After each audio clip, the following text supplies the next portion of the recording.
उन्होंने अपने पाश को फेंका, एक ऐसा फंदा जो आत्मा को खींच लेता है। पर जैसे ही वो पाश भक्त की ओर बढ़ा, जगन्नाथ जी के चारों ओर सुदर्शन चक्र प्रकट हुआ। उसकी घूर्णन गति से आकाश जलने लगा और पाश राख बनकर बिखर गया। देवताओं के लोक में हलचल मच गई। इंद्र कांप उठे, ये युद्ध सृष्टि को नष्ट कर देगा। ब्रह्मा चिंतित हो उठे। नियम और प्रेम जब टकराते हैं तो परिणाम भयावह होता है। नीलांचल पर्वत की चोटी पर समुद्र की गर्जना के बीच एक दिव्य शांति पसरी हुई थी। शंख की मंद ध्वनि, हवा में लहराते धूप के कण और मंदिर के गर्भगृह में विराजमान थे जगन्नाथ जी। उनकी बड़ी बड़ी नेत्रों में समाया था संपूर्ण ब्रह्मांड। सब कुछ शांत था, परंतु ये शांति तूफान से पहले की निस्तब्धता थी। अचानक आकाश फट पड़ा। बिजलियां ऐसी चमकी मानो स्वयं समय क्रोधित हो उठा हो। धरती कांपने लगी, समुद्र की लहरें उफान मारकर मंदिर की ओर बढ़ीं। और तभी आकाश में एक विकराल छाया उभरी। एक गूंजती हुई आवाज ने तीनों लोकों को हिला दिया। काल आ चुका है। यमलोक के स्वामी, मृत्यु के अधिपति यमराज प्रकट हो चुके थे। उनका स्वर गूंजा, आज मैं उस आत्मा को लेने आया हूं जिसे कोई नहीं बचा सकता। मंदिर के भीतर एक वृद्ध भक्त प्राण त्यागने के कागार पर जगन्नाथ जी के चरणों में पड़ा था। उसकी आंखों में केवल भक्ति थी और होठों पर एक ही नाम, प्रभु मुझे मत छोड़ना। तभी गर्भगृह में रखी मूर्ति के नेत्र चमक उठे, मंदिर की दीवारें कांपने लगीं और एक दिव्य प्रकाश फूटा। जगन्नाथ जी स्वयं प्रकट हुए। उनकी आवाज शांत थी, परंतु उसमें संपूर्ण सृष्टि का भार था। जब तक मेरा भक्त मेरी शरण में है, मृत्यु भी उसे छू नहीं सकती।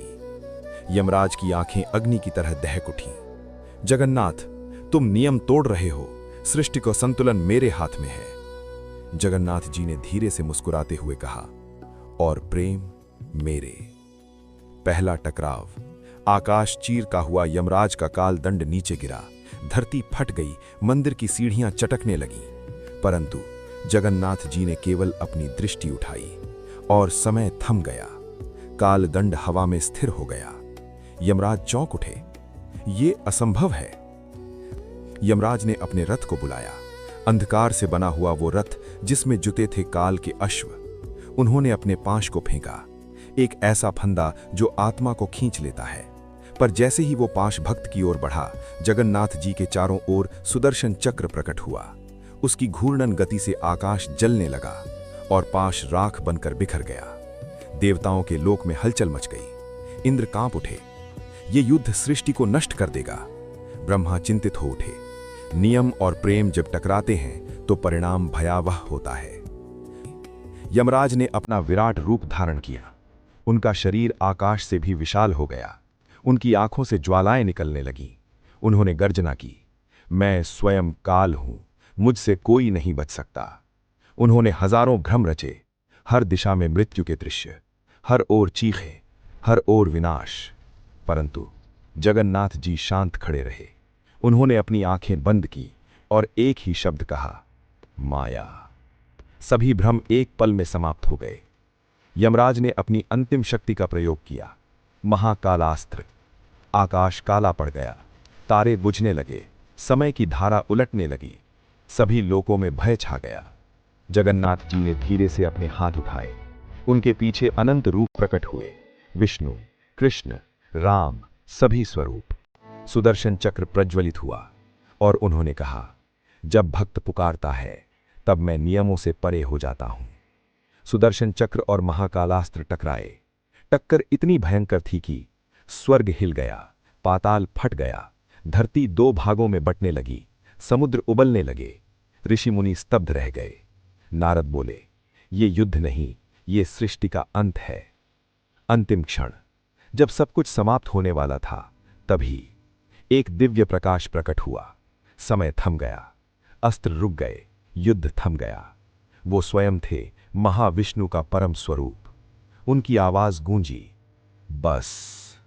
यमराज झुक गए, जगन्नाथ जी शांत हो गए।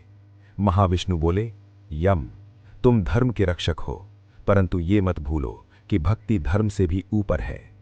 और जगन्नाथ, तुम्हारा प्रेम असीम है, पर सृष्टि का संतुलन भी आवश्यक है। तभी एक रहस्य उजागर हुआ। वो वृद्ध भक्त कोई साधारण मनुष्य नहीं था, वो स्वयं एक प्राचीन ऋषि था, जिसे वरदान मिला था कि जो भी अंत समय में पूर्ण समर्पण से प्रभु को पुकारेगा, वो मृत्यु से परे हो जाएगा। यमराज ने गहरी सांस ली। उन्होंने अपना दंड नीचे रखा।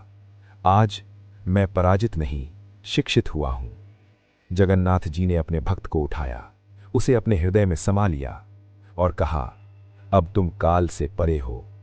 सृष्टि फिर से शांत हो गई, समुद्र थम गया, आकाश साफ हो गया। परंतु जब यमराज लौट रहे थे, तभी उन्होंने एक छाया देखी, एक ऐसी छाया जो स्वयं काल से भी अधिक गहरी थी। उस छाया से एक धीमी हंसी आई। आज तुम हार गए यम। यमराज रुक गए, उनकी आंखें सिकुड़ गईं। तुम कौन हो? छाया और गहरी हो गई और उसने कहा, मैं वो हूं जो मृत्यु को भी नियंत्रित करता है। आकाश फिर से कांप उठा और यमराज के मन में पहली बार भय उत्पन्न हुआ। अगर आपको हमारी वीडियो पसंद आई तो कमेंट में जय जगन्नाथ जी लिखें और चैनल को सब्सक्राइब करें।